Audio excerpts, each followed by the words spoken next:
Stress management techniques. So often in times of stress, individuals find themselves seeking immediate relief. We actually gravitate towards coping mechanisms such as food that provide instant comfort, but they may not necessarily be the healthiest choices, whether it is actually indulging in your favorite foods, excessive caffeine consumption, or perhaps other habits that offer temporary relief.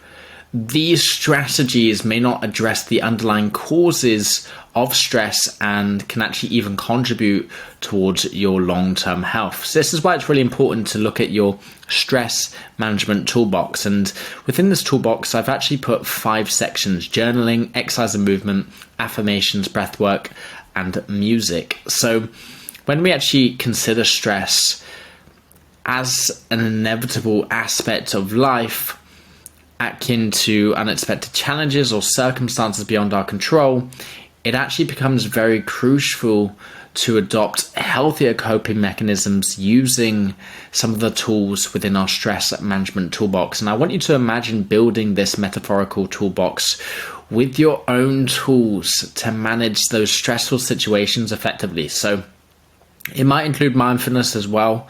It might even include deep breathing rather than just simple breath work, physical activity, seeking social support, engaging with activities outside of your social circle with individuals that can help you to navigate stresses more constructively. We need to think about the physiological changes that occur, such as the adrenal glands and how they affect the body's stress response system, releasing hormones like cortisol and adrenaline. That's out of our control. But what we can control is how we actually respond to that and how we actually take immediate action to that acute or chronic exposure of stress, because otherwise it's going to lead to dysregulation. So when we actually think about prolonged elevation of cortisol, that's going to disrupt things like sleep patterns, impaired immune function, increased abdominal fat deposition, so subcutaneous fat. And one of the most notable effects of the stress response is going to be the impact it has on your blood glucose. So the harsh reality is, at the surface level, we may not see this. Deep down below, we may not see this. But what we understand is that we need to take action to be able to see those things using tools from our stress management toolbox. So again, here's just a few examples of some of the things that you can do to alleviate stress using your breath, as simple as breathing in through your nose, closing your eyes, and then expelling out through your mouth, that carbon dioxide. 10 deep breaths, and then make a mental note of how you feel, grading it from 1 to 10. Sharing your worries and talking to your family and friends. They don't necessarily have to understand, but they have to be there to listen. Make time for your interests and things that you love. Often when we're stressed, we tend to neglect the most important things in our life, which is our health. Take regular exercise. It's a great way to clear your head and also release endorphins, things like serotonin and also dopamine. 30 minutes of vitamin D a day, just getting outside, the sun hitting your skin, the wind blowing your hair, that can reduce stress, anxiety, and depression by a massive 30%. So I guess the saying is, exercise or physical activity is the best medicine. Eat healthy and nutritiously. You might have heard of the expression, your body is a temple, and that is very much true, because all of the bacteria in your stomach, your gut microbiome, thousands and thousands of them, they digest, process, and metabolize that food, and they pretty much package it up, almost like Amazon Prime delivery, and shuttle it into cells. And every single cell that you have within your body, the millions, the billions, they're all listening to your thoughts, your behavior, your actions, and also your emotions. Make sure your thoughts are helping you. This will be covered in later sessions where we look at thoughts, self-compassion, and visualization. And you could also try a relaxation exercise using something like Calm or Headspace, just to give you that 30-minute cool down, because they do allocate time for this to help you come to terms with how you can actually alleviate that stress.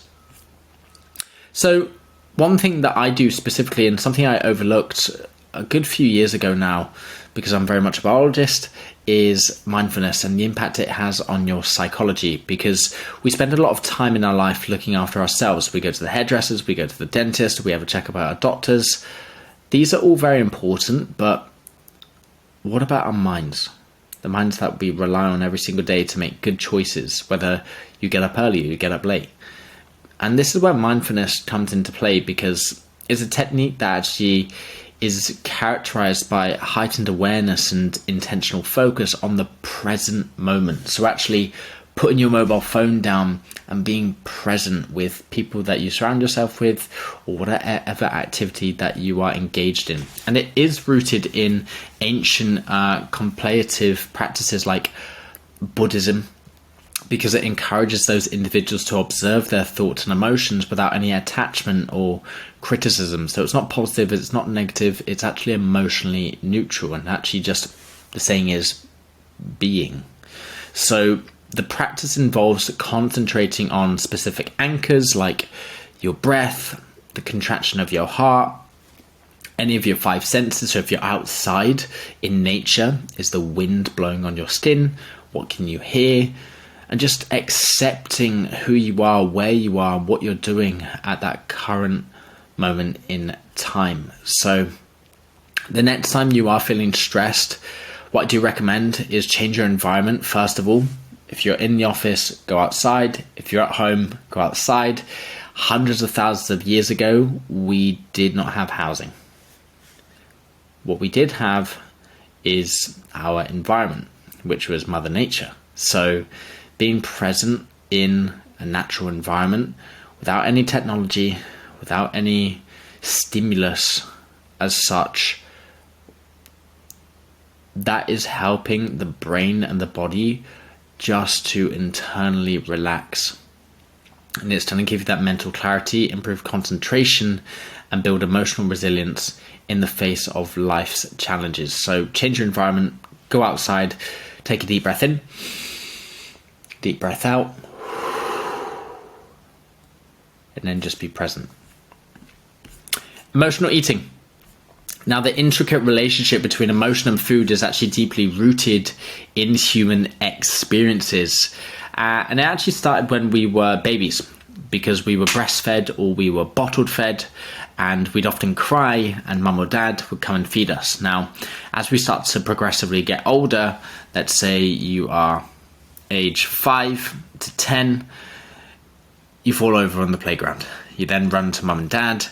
They give you a sweetie just to calm your nerves and also to stop you crying, because they don't want you shouting. And then as you start to get older, that sense of reinforcement now becomes a catch-up over food. Or perhaps you've had a tough day at work and you come home, you have tea and cake, or you have an alcoholic beverages. And that association between food and emotion continues throughout adulthood. And some individuals might find comfort in certain foods, especially chocolate, in moments of sadness or unhappiness. And the act of actually eating becomes intertwined with emotional well-being, creating a complex interplay between psychological states and dietary choices, whether you're feeling happy, you stick to your diet plan, and whether you're feeling sad, and you navigate away from your diet plan.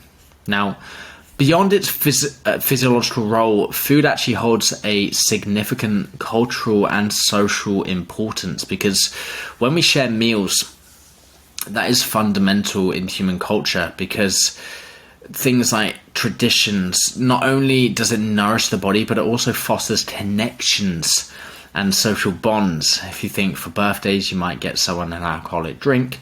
For Christmas, you have Christmas dinner.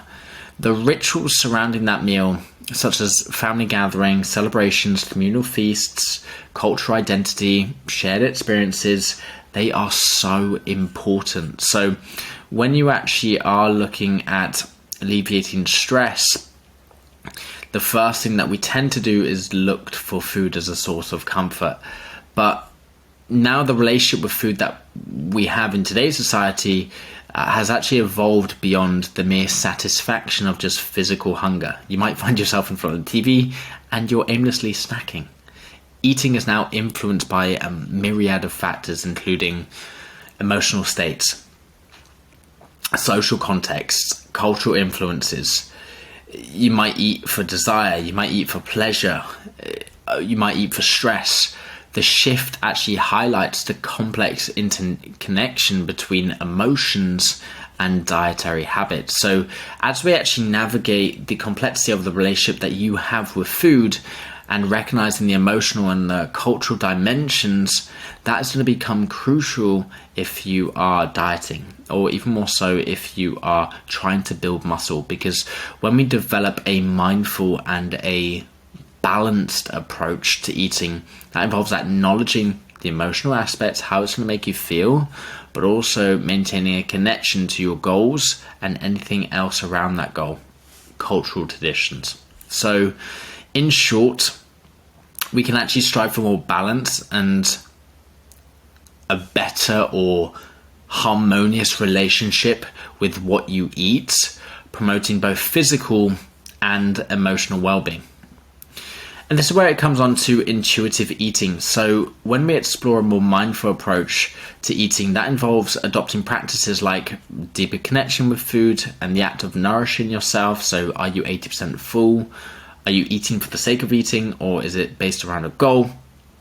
And that's where we need to tune into hunger sensations and actually consume foods only when signals are present. So this is what I call the hunger hormone, ghrelin. It's a peptide, which I like to call the gremlin. It comes out into your stomach. It shoots an arrow up to the brain that says, Jack, you're extremely hungry. When we actually practice intuitive or mindful eating, we can develop a heightened awareness of your body's cues and be more in tune with the relationship of your hunger and also satiety. So we could ditch the diet mentality. That's going to help to avoid restrictive diets and food rules just by listening to your body. We can also respect cravings as well. Cravings are very normal and we can be satisfied without guilt. So if you do have those cravings, by all means, acknowledge them and think, is having a nutritious meal going to satisfy me? Or is it specifically, I am actually craving a chocolate bar. If I have that chocolate bar, is it going to satisfy my hunger needs? If so, have the chocolate bar. But if it's a case I'm emotionally eating and that it's not going to satisfy my hunger needs, and then going to progressively eat more and more and more, then this would actually go back to emotional eating rather than intuitive eating.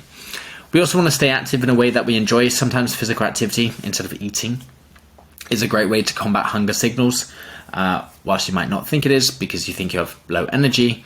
But again, the body wants to survive, therefore it's going to release glucose from the liver or the muscle. And practice self-compassion. So avoid negative self-talk related to your food or body image.